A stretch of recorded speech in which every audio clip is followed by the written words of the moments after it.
How to choose the perfect run workout for your goals. Last week, I made a video on the perfect running week, where we built out your ideal training week with a mix of easy runs, harder runs, a long run, and strength training. And if you haven't watched that video, then I highly recommend checking that video out first before you watch this one. So this week, we're taking it one step further.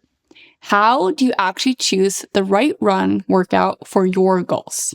We're covering all the runs, so easy runs, recovery runs, tempo runs, fartlek or speed play, threshold runs, hill repeats, speed sessions, long runs, and even strides. We're going to talk about what they are and when you should do each of them. And stick around until the end, because then I'm going to be sharing one mistake that I made in my training that set me back, but that I've since fixed. So you don't want to make the same mistake. So how to choose the right workout? Whether you're debating between, tempo run, threshold run, a speed session, or hill repeats, the right choice depends on one, your goal. So what are you training for? Is it a 5K, a half marathon? It's going to be different, right? 2, your training phase. So are you in a building phase or are you peaking for a race? And 3, what is it that your body needs now?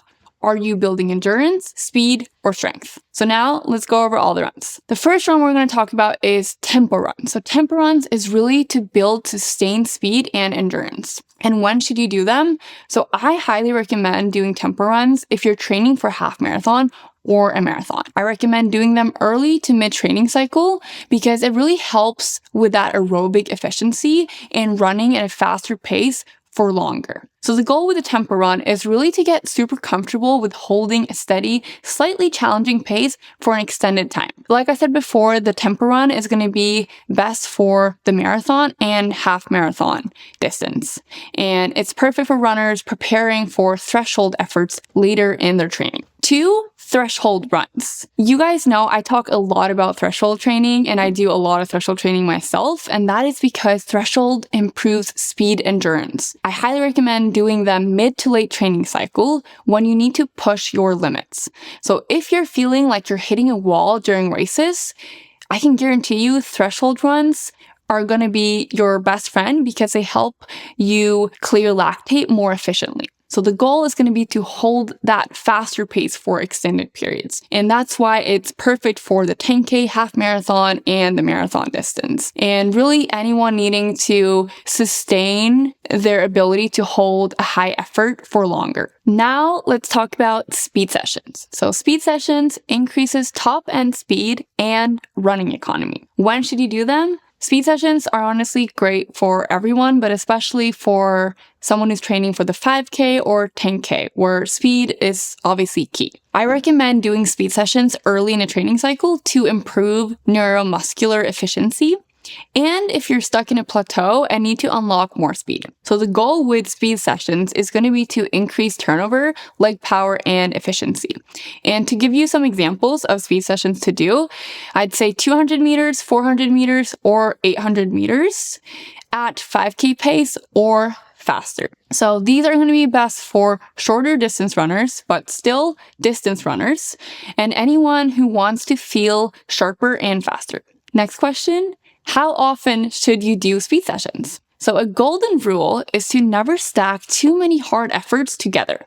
So you want to space out all these quality sessions like the speed session or hill workouts so you're not overloading your legs. So for most runners, that's going to be one hill or speed session plus a threshold or tempo.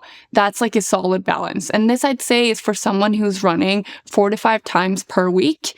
That's when you don't want to go over having 2 quality sessions. That will typically lead to doing too much of that high quality sessions compared to your easy runs. So back to how often should you do a speed session? For a 5K and 10K training goal, I'd say 1 to 2 times per week, focusing on those shorter intervals, again, 200 to 800 meters at 5K pace or faster.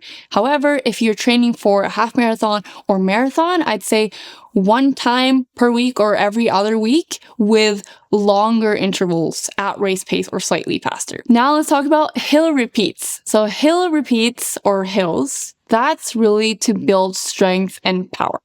And when you want to do them is early in the training cycle to build that strength, or when prepping for a hilly race or trail running, especially if you want to prevent injuries and improve running form. So the goal with hills is to strengthen your legs, improve power, and reinforce good mechanics. So I'm going to give you some examples. Short sprints, 10 to 30 seconds up steep hills.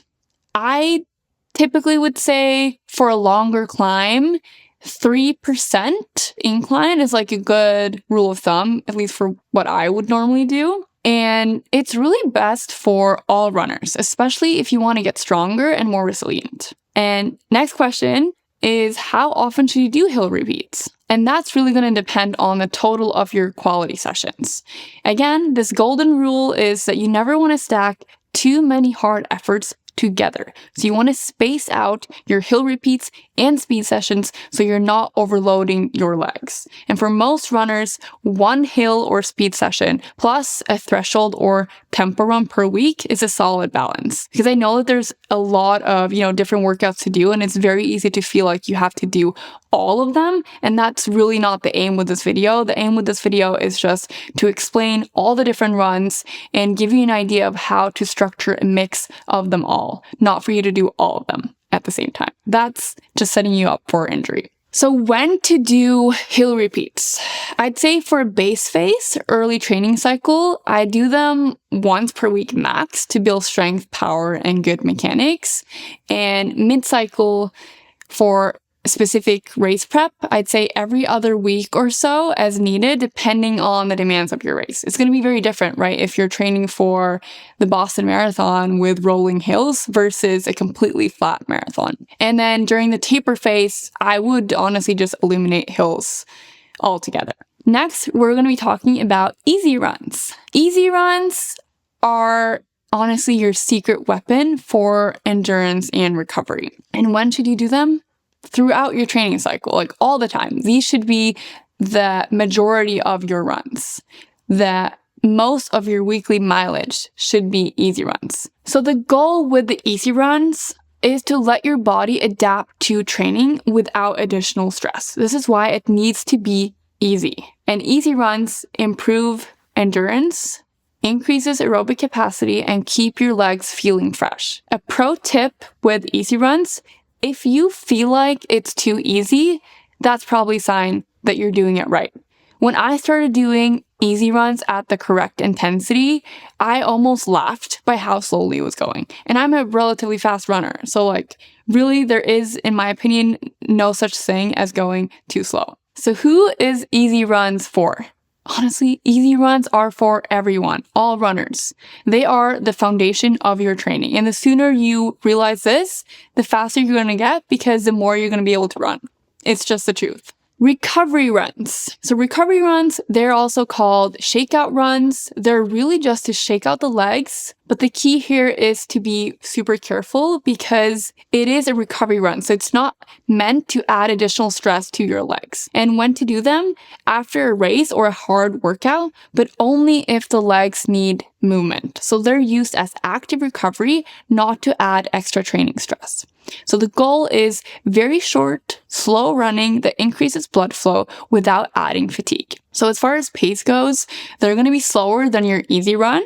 Think jogging, or honestly, often a shakeout run is even slower than walking in my experience. So I really don't want you to focus at all on, what pace you're running when you're doing this shakeout. It's really just to get that blood flow. So if you've been prescribed a shakeout run in a training plan, just make sure that you're not doing it if you're feeling heavy or overly fatigued. Because the whole idea is for them to help, not for them to cause extra stress. Next, we're going to talk about strides. And strides improve running form and speed without fatigue. And that's why they're genius. When I recommend doing them is before a workout or race to activate the fast twitch muscles, or after an easy run to keep turnover sharp without adding fatigue. So the goal is going to be to refine your form, to improve efficiency, and to develop relaxed speed. So how do you do strides? You run for between 20 and 30 seconds where you're gradually accelerating to 90% effort, and then you come to a stop.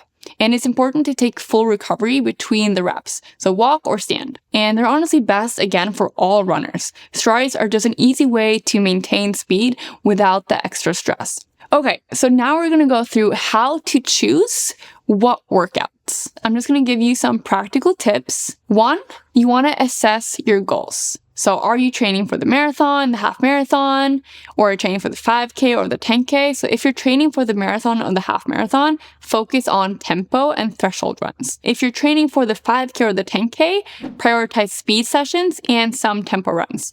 And if you need strength and form, then prioritize hill repeats because they're going to be your best friend. And then 2, you want to know your training phase. So are you in a base phase? That's when you want to focus on the hill repeats, tempo runs, and some light speed work. And if you're in peak training, that's when you want to do more threshold runs and race-specific workouts. And then if you're tapering, meaning if you're reducing your training load to prepare for race day, that's when you want to do short speed sessions and light tempo work. I really want to urge you when you're choosing which session to do to listen to your body. So if you're feeling fatigued, skip speed work. That's when you want to do aerobic efforts instead. If you're lacking power, then add hill repeats. If you're stuck in a plateau, that's when threshold runs can really break through, or even a speed session, depending on what you feel is your weakness. And now I'm going to tell you about the mistake that I made that I really don't want you to make. One of my biggest mistakes was that I did not track my workouts correctly. So I used to focus on pace and distance, but I wasn't tracking the time I spent at the different intensities. And once I made this change, my training became way more effective and I stopped burning out and having injuries. And I've made a free Excel tracking template to help you do the same. So grab it in the description. It's completely free. I generally just want to help as many of you as possible. And I also do have training plans for the marathon, the half marathon, 10K, and 5K, which follow the way that I train. So that's going to be on heart rate and time on feet. And you guys, these are not your typical plans. They are not like Rana or Garmin's suggested workouts. They are not based on your goal, but they are based on where you are at now.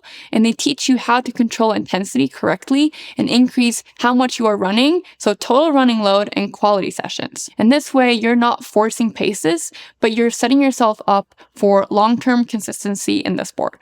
And that is how you're going to become the fastest as well. So that's it for today. If you are a highly motivated individual putting in the work, and if you find yourself plateauing, burnt out, or injured, then I highly recommend looking into a coach that coaches on heart rate or lactate.